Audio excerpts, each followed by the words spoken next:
chương trình Du lịch kỳ thú. Như thường lệ, Sĩ Thanh sẽ là tổng thư ký của chương trình và Sĩ Thanh ở đây có 4 thần thám. Tuần trước thì chúng ta đã biết thì Bajo và anh Thiên Dương sẽ là người thực hiện 2 nhiệm vụ. Nhiệm vụ đầu tiên sẽ là nhiệm vụ cách tạo muối từ mồ hôi cơ thể. Hả? Chào các bạn thám tử của chương trình Du lịch kỳ thú, tôi tên là Bình, làm nghề tài xế. Công việc đi ngoài trời nhiều nên hay ra mồ hôi. Nhiều lúc vô tình nếm thử thì tôi thấy có vị mặn. Tôi không biết có phải trong mồ hôi có muối hay không, và nếu có muối thì đó là vị như thế nào. Tôi cũng muốn một lần nếm thử mùi vị muối nguyên chất của cơ thể mình. Không biết các thám tử có thể giúp tôi được không? Tất cả mọi người ở đây đều đồng ý Bajo có một thân hình vì nhiều nhất ở đây. Khi mà ép ra nhiều mồ hôi cũng nhiều nước hơn người ta, cho nên là xin mời Bajo hãy lên bục. Xin chào tất cả quý vị khán giả. Bajo chính là người thực hiện nhiệm vụ là tìm hiểu là trong mồ hôi con người có muối hay không. Bây giờ để biết rõ được Bajo đã làm điều đó như thế nào, chúng ta hãy cùng nhau coi clip. Anh, em chào anh. Bắt tay cái. Tay cái. Cho hỏi là anh lái xe được bao lâu rồi? Mình lái xe cũng được 4 năm rồi. Là 4 năm mình chạy ở ngoài trời nắng đúng không? Và mình luôn luôn đổ mồ hôi và mình cảm thấy là có vị mặn. Bây giờ theo quan sát của tôi là anh cũng lấm tấm mồ hôi ở trên trán. Để tôi tìm một cái ly. Hứng mồ hôi hả? Giờ vậy nè, để cho nó có mồ hôi nhiều hơn nữa, anh đứng ra nắng đi. Ủa? Tôi là người gửi thư yêu cầu chương trình làm chứ không phải bắt tôi làm được. Không phải. Tại sao bắt mình là mình đã làm. Em tự làm luôn hả? Tự làm đi chứ. Thì không biết là bây giờ anh tí nữa anh muốn nếm cái mùi mồ hôi của em hay là mùi mồ hôi của anh? Mồ hôi của mình. Vậy thì anh ra anh làm đi chứ. Thôi giờ mình cùng hai người cùng làm đi. Đó thấy không, em nói ngay từ đầu anh không chịu đúng không? Bây giờ anh cầm cái ly nè, anh cầm cái ly, giờ anh đứng cái nắng, anh giơ thẳng hai tay lên. Mày cũng quỷ ma. Cái người ngoài người ta nhìn vô người ta xem kỹ mình điên. Mấy ngày này Sài Gòn nóng rồi, không phải vừa đâu. Đúng rồi, xong rồi cầm cái ly để hứng mồ hôi nữa chứ. Trời ơi, nắng quá vậy. Biết chừng nào mới giờ mới được có 2 giờ. Hưởng ngày biết nào đủ. Có một cái thắc mắc nãy giờ mà không dám nói, hiểu không? Nói Nhiều đi. khi cái mồ hôi này mình sẽ làm ra được muối. Đúng rồi. Mà muối mình sẽ Ăn. Mà bây giờ để đảm bảo cái vệ sinh an toàn thực phẩm á thì mình Đi tắm đi ha. đi tắm trước đi. Rồi mình thử sạch đúng không? Đi. Tắm thiệt á hả? Chứ sao? Thiệt luôn hả? Đi Chứ bình tắm thường hả? chắc hơi dơ lắm hay sao á? Nổi da gà luôn rồi nè. Nóng lắm á, mấy ngày vừa rồi. Em để ý rồi. Rửa ly thôi. Muối thì chưa biết bao nhiêu nhưng mà người nhìn mình là nhiều rồi đó. Bây giờ mình đang ở dưới cái nắng nóng của 1 giờ trưa. Anh Bình ngồi duyên quá. 3 tiếng nữa là 4 giờ chiều. Đúng rồi, 4 giờ chiều hết nắng là vừa đó. Hết nắng là vừa. Vậy là mình lúc đó mình có nên gọi cứu thương tới không? Nhiều ít quá sao đủ. Chơi khô muối luôn nè. Giờ là đứng dậy mình nhảy một bài nhảy cho mau ra mồ hôi được chưa? Ok. Luôn nè. Trời ơi mập. Ghê thiệt á.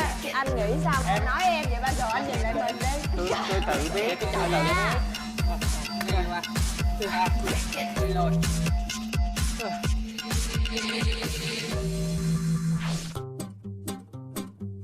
Tôi khẳng định với khán giả một lần nữa, không điều gì mà thám tử Bajo không làm được hết. Kể cả chấp nhận đánh đổi Thân xác. hình tượng mình xấu đi trong mắt những người dân xung quanh đang nhìn mình với một cặp mắt rất là kỳ quặc. Trời, mặc áo mưa ra nắng tôi cũng làm được vậy. Bữa tôi cũng làm. Thử bạn chui vô xe đi. 42 độ C. Và với 42 độ C này tôi vẫn bất chấp.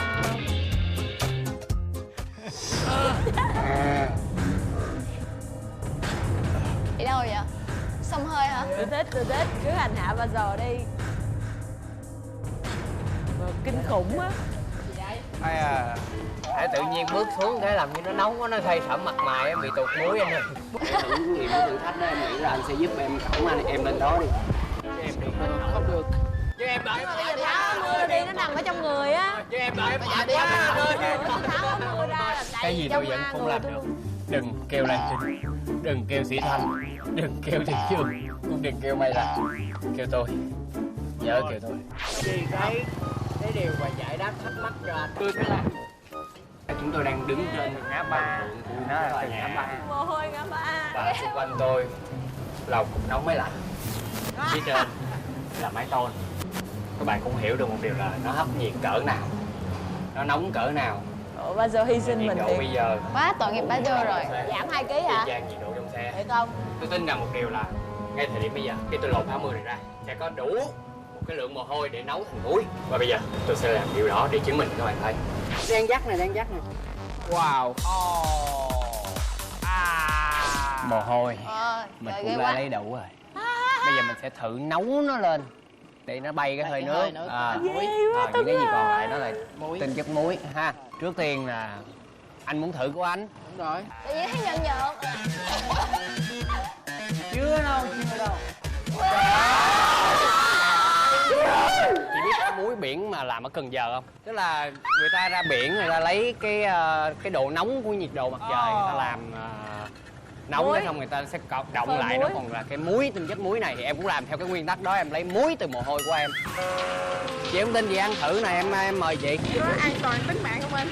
Trước khi làm cái nhiệm vụ này em có tắm rồi. 2 lần luôn á. Tôi kia. Nghĩ sao trời? Bây giờ cái muối của em nè. Đen lùi á hả? Nhưng mà muối tôi khác. Muối của bạn chắc màu đỏ. Muối của tôi là muối trắng. Như các bạn có thể thấy chúng ta có trên tay 2 dĩa muối với 2 màu sắc khác nhau. Thì còn cái việc để trả lời thắc mắc cho anh Bình là cái muối này có ăn được hay không thì chúng ta sẽ gặp bác sĩ. Thì khi mồ hôi nó thoát ra từ con người mình thì nó có mang theo muối, gọi là cái natri. Nhưng mà ngoài cái đó ra đó thì nó còn thêm một số chất, ví dụ như là magie, kali, cuire, tức là một cái chất thải mà có thể do mình ăn đạm đồ đó, thì nó theo mồ hôi mình nó ra. Nếu để làm thành một cái một món ăn để mình ăn được á thì là tôi khuyên là không nên, tại vì đó là một cái chất thải, nó đào thải qua cơ thể mình. Ví dụ mồ hôi ra đi mà mình thử mình nếm cái giọt mồ hôi của mình thì đúng là nó cũng mặn mặn, thì nó cũng chẳng chết gì, nhưng mà điều nó không phải là một cái mà mình có thể thay thế những cái thức ăn của mình được.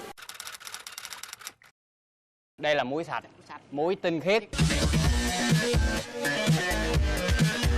Đây.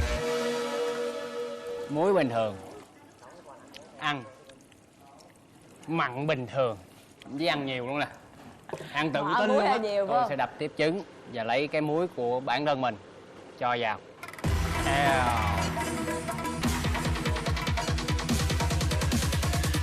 Thử. Ủa bao giờ ăn của bao giờ hay của anh Bình? Dĩ nhiên là của tôi rồi. Ăn ngon hay không nó quan trọng vào cái muối của lấy từ đâu, phải không? Cái pháp luôn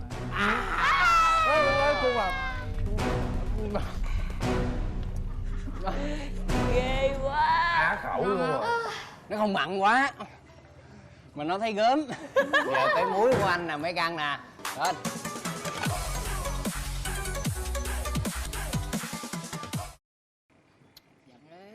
Thơm. Ngon. Ngon ăn đi. Ăn bình thường. Bao giờ ăn của anh không? Đàn ông mà, có gì đâu sợ. Trời ơi.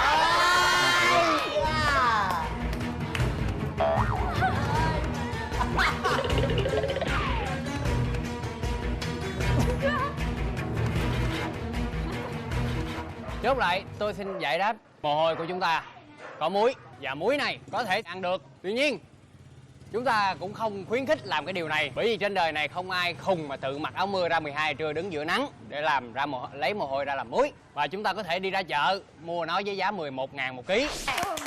Chuyện nó quá bình thường. Trên đời này là không có điều gì mà em không dám làm. Anh chỉ nhìn thôi mà anh đã thấy rằng mà ghê ở chỗ là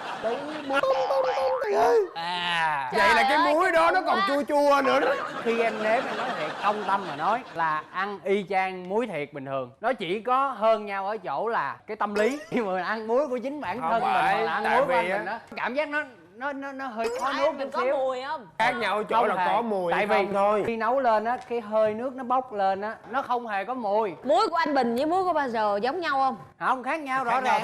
Hồi nãy mình có nói rất rõ, khi phân tích 2 dĩa, một cái dĩa trắng, một cái dĩa muối đen. Vị á. Không có đen em, caramel.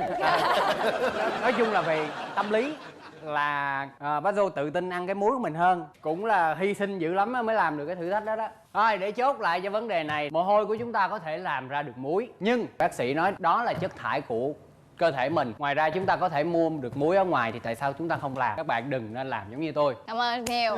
Bây giờ tới lượt anh Thiên Vương, cho mọi người trở ngược về với tuổi thơ và chơi bông dụ đi nào. Xin chào chương trình Du lịch kỳ thú. Chàng trai 30 tuổi sinh ra và lớn lên ở thành phố Hồ Chí Minh.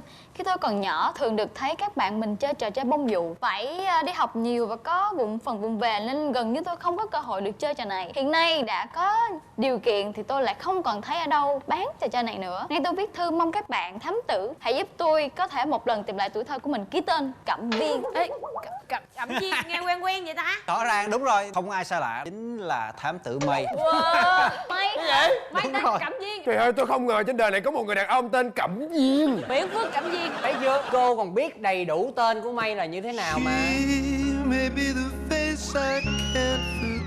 Khi mà Thiên Vương bắt đầu đi làm nhiệm vụ này thì chàng Mây này đi theo, cho nên Thiên Vương mới biết. Và anh chàng này khao khát được phục hồi lại tuổi thơ. Anh bị mất tuổi thơ dữ lắm. Muốn biết mà mất như thế nào thì chúng ta cứ xem clip rồi mình sẽ biết. Trời ơi, nắng lên gần đỉnh đầu rồi mà sao chưa thấy anh Vương tới nữa trời. Ảnh đâu rồi? Anh Vương, hay quá, gặp anh rồi. Giờ đi cho anh, đi luôn ha. Đi luôn hả? Dạ. Xem cái mặt anh đây. Ủa thì cái lá thư là của em mà. Bây giờ thì có cái vụ mà thám tử tự gửi thư đến chương trình luôn là sao? Ủa thì Thám tử tìm hiểu đi. thì em không làm được, em mới nhờ chương trình làm, nhờ anh làm. Trước giờ có bao giờ chơi vụ lần nào chưa? Hồi nhỏ có thấy mấy đứa bạn chơi chứ chưa được chơi. Sao? Mất tuổi thơ. Rõ ràng mất tuổi thơ trầm trọng. Thấy người ta chơi làm sao? Thì thấy mấy bạn quấn dây quanh cái con bông dụ đó, rồi quánh cái bạc bông dụ bay dù rồi biết vậy thôi à, chưa bao giờ làm được. Anh tự đẽo được, bạn ngã xuống hoặc nó văng đi mất không à. Ai em đẽo được? Nãy tao không biết. Nó bị hao hụt, nó bị mài mòn, nó bị một lỗ hổng. Rồi anh bỏ qua nhận xét tuổi thơ em đi, giờ bông vụ sao? Rồi bông vụ thì nó có nhiều lắm, mà bông vụ mà của dân gian là bông vụ bằng gỗ. Hồi đó anh chơi bằng nhựa. Bằng gỗ, tay yêu tay làm. Bằng gỗ hả? Gỗ cùng cây ổi. Em nhớ bằng nhựa. Me này, nó dẻo, nó tròn cái này thì là nó đủ kích cỡ để làm luôn. Hồi nhỏ anh chơi á là khi mà quăng một cái vụ ra thì thường là vẽ một cái ô. Lần đầu tiên vô chơi thì ai cũng ném vào trong cái vòng đó hết. Rồi bắt đầu là khi mà quay á thì nó có sự va chạm với nhau. Ai mà bị văng ra khỏi cái vòng là cái vòng đó thua thì vòng sau là sẽ nằm yên đó để cho người ta chọi. Anh Vương biết hết luôn hả? Vậy chắc là nhà anh có đúng không? Vậy thôi khỏi đi kiếm, lên nhà anh lấy xuống đi chơi đi. Nhà anh không có. Nếu muốn thì giờ đi tìm. Mà đúng con vụ dân gian chơi là bằng gỗ. Đi. Bây giờ mình sẽ tới mình tìm đồ chơi, mình hỏi con vụ trước. Em ơi, cho anh hỏi con em có bông vụ. Bông vụ. Có kìa, có. Ủa? Rồi sợi dây đâu? Bỏ pin vô xong rồi bà tắt nó quay. Bây giờ Hỏi con đánh bằng dây mà, thám tử kỳ Con vậy. nít già lạ ghê. Nếu là công nghệ bây giờ. Bông vụ mà bằng dây không? Rồi sao không có chứ? Video khác. Giờ cái này chắc phải tự làm. Hồi xưa chơi cái đó nguy hiểm lắm á. Bên kia mới có, bên này không có. Rồi quay lại bên kia. Nhưng mà hỏi rồi không có rồi. Nếu mà mình hỏi cửa hàng đồ chơi, những đồ chơi mới như thế này nhựa thì không có, thì mình sẽ tự làm. Mình phải chạm tay vô từ cái khâu mà mình làm để mình biết là cái giá trị của con vụ mình làm ra nó như thế nào. Đó mới chính là tuổi thơ. Qua này hỏi nè, cửa hàng đồ chơi. Ông ơi, cho con hỏi có cái bông vụ không? Bông vụ nè. Bông vụ à, đây hả? Ủa chứ không có là bằng gỗ hay không? Không có.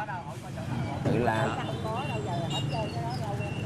Không phải bằng cây mà bằng mũ. Cái loại đó là hồi đó em chơi, bạn bè em chơi cái loại đó đó. Là cái loại bông vụ nhựa đó. Nó mua thì tôi chạy về tôi lấy cho. Lẹ lắm, cho 10 phút. Dạ là 10 phút cho con. Thôi thì chưa có bông vụ gỗ thì xài tạm bông vụ nhựa đi. Nhưng mà phải tìm để cho ra bông vụ gỗ nha. Đây, cái này hồi nhỏ con chơi nè. Đúng rồi, nó đó. đúng rồi Nó đó. Đây. Nhớ tuổi thơ. Sao mà cũ kỹ quá vậy? Cũ vậy là cô giữ được bao lâu rồi cô? Mười mấy năm rồi hả? Giữ mười mấy năm rồi. ghê vậy. Đúng rồi, hồi đó lại phải mà quan trọng cô em còn làm nhớ có được. đó là vậy đó, biết chưa? Đúng rồi, em nhỏ thấy này chứ đâu có cái gỗ đâu. Không, mà bữa giờ em cứ tưởng để rồi tự quay không à. Không giật không đây giật đây cáo cãi xong rồi có làm cái dây theo chiều cháu vậy nè. Thấy em dụ cháu giật sợi dây lại. đâu có chơi đâu. Không gian làm gì cũng có nhựa. Bắn bi bắn đạn là một nhồi đất sét bây giờ dài cái bắn ra bể. Vậy là hồi đó cô chơi bi bằng đất. Cô này là thấy ông tuổi thơ rất là dữ dội. Đúng rồi. Hồi đó anh có trò gì chừng là cô có hết á. Thưa anh thì chỉ có chơi bắn bi nè, Bi nè, công vụ nè, dụ, rồi ná nè, rồi biết ống thục không? cái ống mà bỏ cái mấy cái nứa xong bỏ cái hạt Ống nhỏ. đúng rồi, nhỏ Nhồi giấy. hay thiệt á. Rồi cảm ơn cô.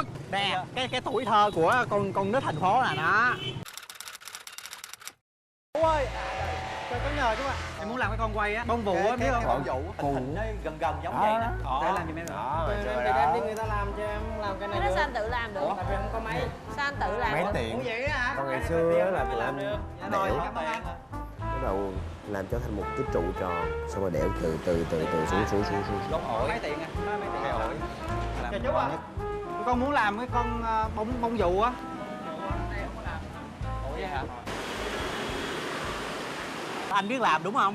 Bây giờ phải kiếm khúc gỗ. Đây có, vô xin một miếng là có. chứ bây giờ keo tiện cũng đâu biết làm đâu anh. Anh có thể là biết đẽo mà biết đúng không? tiền hầm không biết làm. Dư Không, anh mình đâu tiền được đâu. không quen tay đúng không? Cây nó làm luôn kìa. Thôi em cảm ơn anh nhiều. Bây giờ nếu mà không có cây gỗ mà có sẵn thì mình kiếm mấy cái cây nào giống này nè.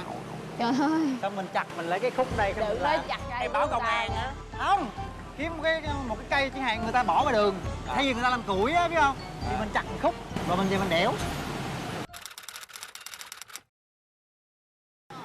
Bây giờ mình ra tới công viên rồi để mình chơi vụ này. Rồi. Nhưng mà anh cũng có đặt rất là nhiều con quay mà từ Tây Ninh đem xuống. Sao anh không nói sớm để nãy giờ tụi mình đi tìm cho mòn mỏi vậy anh? Ủa vậy thì mới thấy là cái sự quý giá của một con quay, một con vụ bằng gỗ.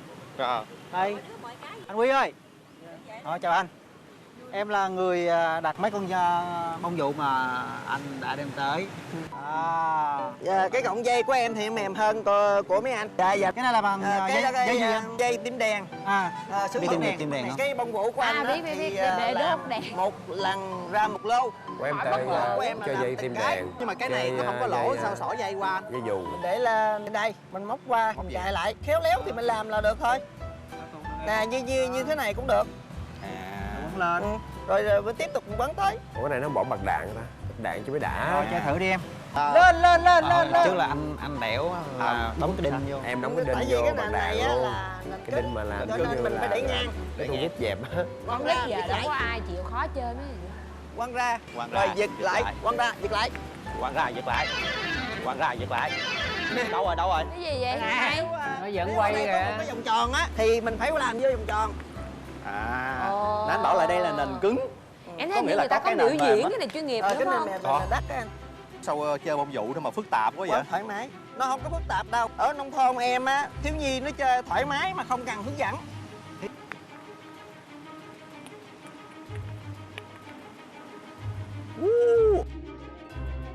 Mày, Dạ. ảnh còn gì nữa nè. Cái này bằng sắt. Cái này là cái van xe đạp nè. Đúng rồi, van xe đạp. Đúng rồi. Và con ốc. Cái này là con ốc của xe đạp luôn. Xe đạp luôn hả? Sự kết hợp lại. Hay quá Tại ta. con quay này. Dạ. Cái này chơi sao anh? Nhỏ xíu Nếu sao quấn dây? thì mình để trên bàn.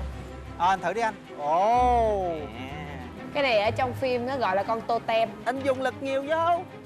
Vô đó mạnh thì nó sẽ quay thôi. Rồi đúng rồi. Ủa, vòng tròn nhỏ vậy sao chơi? Đó bằng cái thao thôi. Nếu bạn khéo léo bạn sẽ thảy vô được vòng tròn. Còn không Quay thì hoài hả? Không, nó quay nhưng mà cái trọng tâm nó chuẩn. Cho nên nó quay rất là lâu. Thế mang cái bông vụ của mình vào vòng tròn để. Và nhờ người bạn của mình lấy ra giùm bằng cách là quăng ném bông vụ của mình ra. Đó chơi vậy đó, cứu bồ á. Rồi anh mang vô vòng tròn để luôn. Bổ cơ mới vui. Cái người mà có tuổi thơ nguyên vẹn. Bổ cũng mới vui. Nền đó là nền đường. Sao? Đi nãy. Ô trò chơi này hả? Không Cũng được. chết luôn. Ủa, em chưa biết luôn hả? Không em biết chứ em chơi hồi nhỏ mà. Ủa bây giờ muốn làm gì? Muốn làm cho hai con lớn ra khỏi Đẩy dòng hả? được hai cái con ấy ra. Cứu, gọi là cứu. Sao khó vậy? Có con bự vậy nè. Quay em thấy được. Dễ bự. mà chơi. Mấy ông anh chơi, mấy ông anh mới chơi được. Nó còn nhỏ xíu hả? Mấy ông quay phim buông máy ra chơi luôn. Đây là những bông vụ mà có thể nói là từ thời dân gian cho tới khi mà người ta làm đại trà và tự chế. Có những cái em mới thấy lần đầu luôn, thí dụ như đây, cái bông vụ này là em mới thấy được lần đầu tiên. Cái bông vụ gỗ này nè là em thấy trên tivi rồi nè, nhưng mà đây là lần đầu tiên được thấy nó ngoài đời. Vậy hả? Tới giờ em hài lòng chưa? Vui rồi Đúng không? Nhưng mà khoan, em vẫn còn thắc mắc anh. Rõ ràng tụi mình đi tìm khắp phố trên phường dưới, rồi đi tìm cửa hàng này qua cửa hàng kia. Thậm chí mới tới tiệm gỗ xin tiện cũng không khó khăn nữa. Tìm mua cũng khó khăn nữa. Thì bởi vậy em mới hỏi là anh tìm đâu ra một cái người vẫn còn làm cái này. Mà tại làm sao mà họ vẫn còn giữ cái này tới ngày nay, trong khi bao nhiêu trò chơi điện tử ra đời. Mà tại sao, nói chung là tại sao, nhiều câu hỏi tại sao đó. Anh nói nè, cái nguyên nhân chính đó là em có một đứa cháu còn không có gì để chơi. Ngoài những đồ chơi Trung Quốc, những đồ chơi bằng nhựa, không có cái gì hoạt động hết. Và đứa cháu nó bị cô giáo nó gọi là béo phì. Thêm một phần nữa là các em ở nhà được phụ huynh cho cầm chơi những cái máy tính bảng, những cái điện thoại, chơi game, cho nên cận thị. Cận thị hơi nhiều. Cho nên á em mới tìm ra những cái trò chơi mà có cái tính linh hoạt nhiều hơn, chắc em chơi rất là thích. Em đã có được những con quay bằng gỗ. Dạ. Anh hồi phục cái tuổi thơ của em không? Cảm ơn anh Quy rất là nhiều. Dễ thương. Và con quay mà anh Quy anh em tới á là anh làm bằng gỗ cao su cho nên nó rất là nhẹ. Thường là phải chơi dưới một đất nền. Gỗ mà để làm con quay tốt á đó là cây ổi thì nó sẽ rất là nặng. Em thì làm bằng cẩm lai. Tại nãy giờ em coi clip là em tự giống như ra tuổi thơ được ùa về luôn. Con vụ mà làm bằng gỗ thì ở thành phố Hồ Chí Minh chúng ta không còn chỗ nào bán nữa, và cả những cái bông vụ mà bằng nhựa cũng không có chỗ nào bán. Chỉ những trò chơi điện tử thôi, bằng pin thì mở thì nó sẽ tự quay thôi. Cái cô mà lúc bán hàng lúc nãy là cô đã giữ rất là lâu rồi, mười mấy năm. Và trong nhà của cổ thì còn rất là nhiều đồ chơi cũ mà tại vì cổ bán hàng mà đồ chơi là đã 30 năm rồi. Khi mà anh chàng May mà tới đó cái là anh sáng mắt ra, tại vì anh muốn gom hết nguyên cái kho của cổ về. Wow, sẵn tiền để em nhớ luôn coi em còn cái gì nhỏ chơi nữa mà em tới đó em mua luôn. Tạc lon. Ê, lâu rồi mình không được chơi trò tạc lon á anh Tuấn ơi.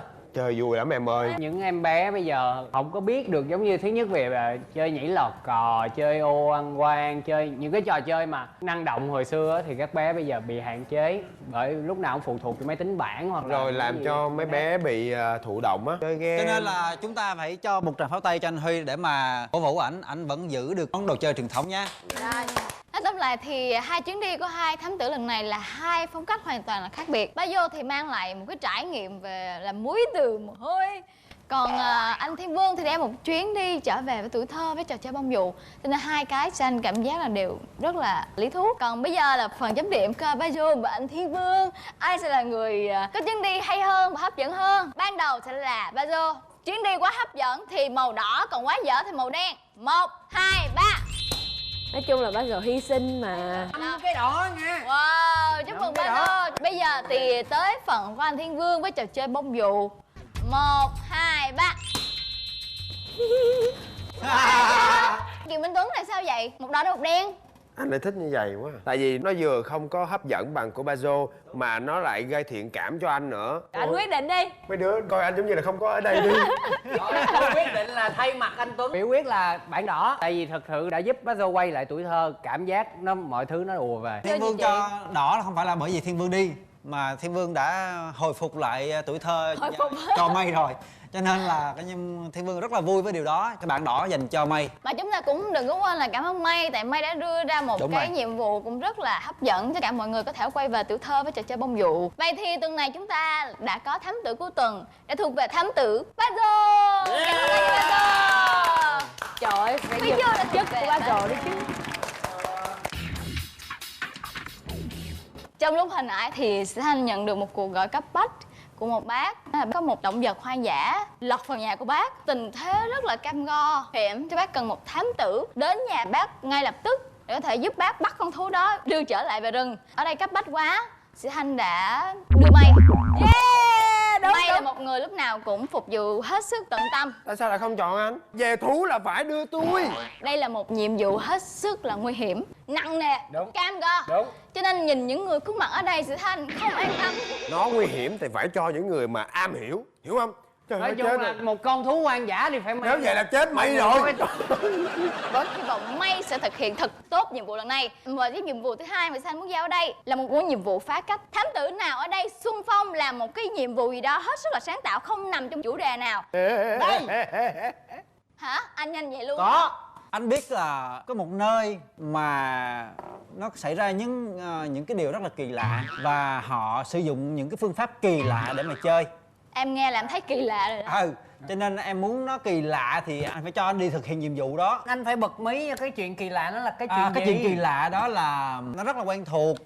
Quen thuộc luôn. Đã Vừa kỳ lạ mà quen thuộc. Và nó nằm ở trên một cái sân bóng tên là sân bóng Cầu Tre. Sân bóng hả? Sân bóng Cầu Tre. Anh chỉ bật mí vậy thôi.